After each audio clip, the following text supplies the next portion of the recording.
Alright, and so I hope you watched the clip. Again, it was just a little clip that gives you a little bit extra about light, gives you a bit more of an in-depth sense of, the types of light between, hard and soft lights. Again, we'll discuss more about hard and soft lights in the second part of this cinematography lecture in a couple of weeks' time. Okay, so what I want to start to talk about is light and the tonal range of light. The use of noir is a good example because it gives us a large tonal range between, the shadows and the highlights, so very bright areas and very dark areas. But in terms of like capturing light efficiently within the camera, really, rather than speaking about colours, we need to think about tones. And noir films in black and white are a great example of tones because the camera will capture light and put a tonal range to the balance of light, okay, rather than a tonal range to colours.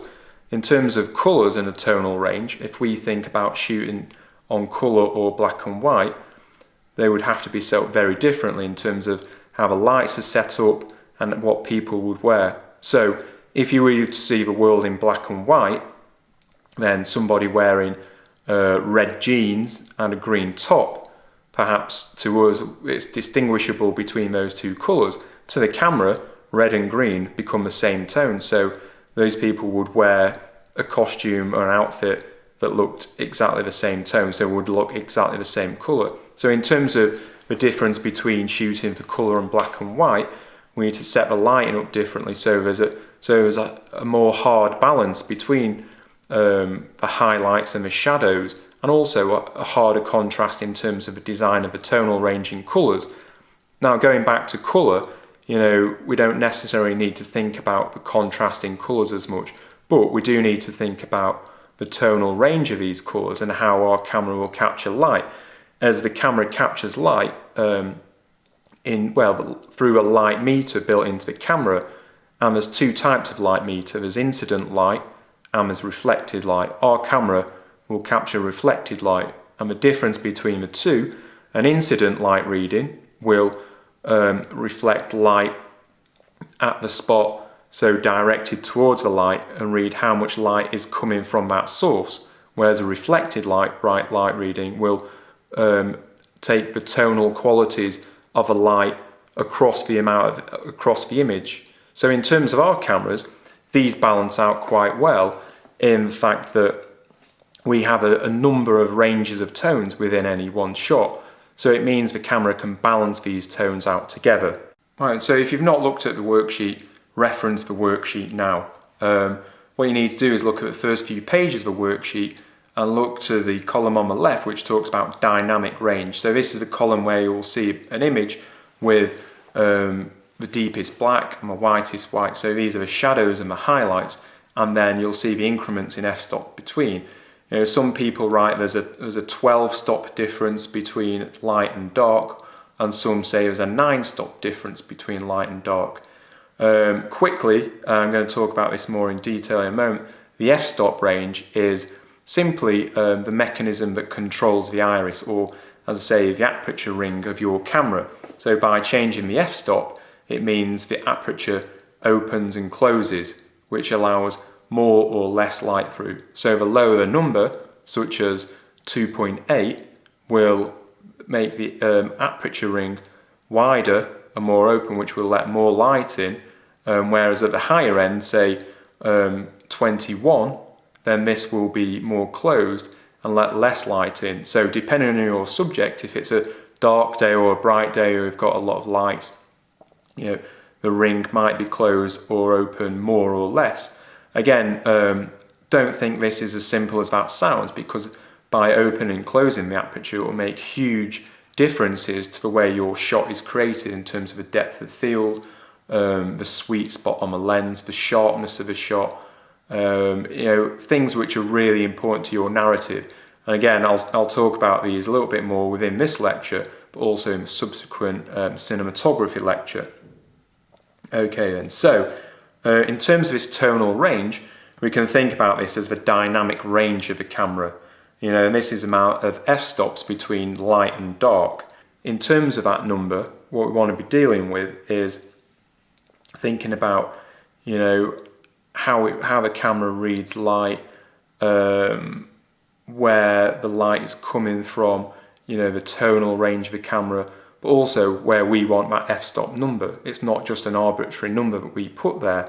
In terms of this f-stop number, you know, in our dynamic range, we might think about, you know, what are the main areas of a scene we want to capture. And if the dynamic range is too much, then, you know, what do we want that's maybe too bright, or what do we want that's maybe too dark? You know, where the most important areas of our scene.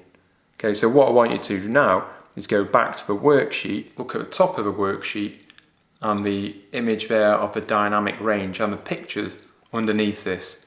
You know, we can think about a dynamic range and making simple adjustments to the camera, but these simple adjustments might make a large impact on our narrative in terms of changing the depth of field and our perception of the scene. Okay, then think about how this will affect your story and your narrative. Okay, the depth of field is the amount of focus that we capture. So in this shot, for instance, my face in focus and the books behind me, a shallow depth of field might mean that the books are in focus and I'm not, or that I'm in focus and the books aren't. Again, we'll talk about this more later in this lecture, but also in subsequent lectures. Okay, going back to dynamic range. If you notice on your worksheets, the diagram that I've already indicated, this gives a range between the highlights and the shadows. And in terms of the camera, most cameras can see about a 9 stop gap on the dynamic range. So there's 9 f-stops between the brightest bright, which is highlights, which we would call clipped, which means no data, no image detail is retained within that image at the brightest section, and between the shadows, which are the darkest part of the image, at the other end again, where no details are in there. So if you've got a clip that's almost dark, you know, that's slightly grey, there's still details, we can maybe make out modelling or definitions or lines in there. At the far end of both, there is no information captured at all. So on your edit suites, if you try and pull the image back and add more light or take away light, the camera hasn't recorded any data within that, purely because it's been clipped at one end, which clipped means it's too bright to record any more data, or shadows at the other end, which is the same extreme at the other end. Again, shadows are a little bit easier to work with, whereas clipping, you can retain it, you can't bring any data, so no images out of that. Okay, so in bright conditions, you might think it's difficult to control the light, and as we already said, you know, in terms of adjusting your camera for the light, you know, changing the f-stop will make a difference to your narrative and how we understand your story. You know, there's a lot of situations or scenes where you won't be able to control the light, especially outdoors. In terms of your camera, there's a neutral density filter, which once turned on will bring down your camera by a certain amount of stops, and its neutral density in the fact that it doesn't change the colour of the light at all. Okay, in terms of talking about the white balance, you know, the white balance is about the colour temperature, which I'll talk about more in a minute. The neutral density won't change the colour temperature, so the tonal range stays exactly the same. Additionally, you might think about the way you set up your shots. If you're setting up interviews, don't set up interviews shooting into the sun. So it means your interviewee, you know, will be looking at the camera, the sun behind them, which will be a very bright background, and they'll have no light on their face, or setting up an interview next to a window. You know, inside is always going to be darker than outside in terms of the lighting design. So your image or subject will be darker than the background. Okay, and as soon as you try and compensate by adjusting the iris and letting more light through the camera, you know, the background will often be far too bright to be able to record in. Okay, to balance out, think about how you can use lights to effectively balance out the light between the front and the back. So the amount of light that's coming through the window, all you need to do is put a number of lights to mimic this in front of your interviewee, or even easier still, move your interviewee around, so have them looking at the window. So it means the light coming through the window will reflect on your interviewee and they'll be lit by natural light. Okay, there's other situations where you might find it difficult to light for or to get the right balance, such as very bright or very dark situations. So a classic situation is a black cat walking through a snow scene. So again, as I was saying, your camera will try and balance the tonal range across the scene, which will very much be like the grey, so the 17% grey. So your snow will look dark and grey, and your black cat at the extreme end will look grey also. So it's trying to find the neutral balance between the two, and usually within this scene there's not enough of a tonal range, and it'll think the snow's too bright. So you need to make manual adjustments. Okay, same at the other end, very dark scenes, the camera will often record these as grey. So you need to make manual adjustments, and which usually will be a 2-stop adjustment.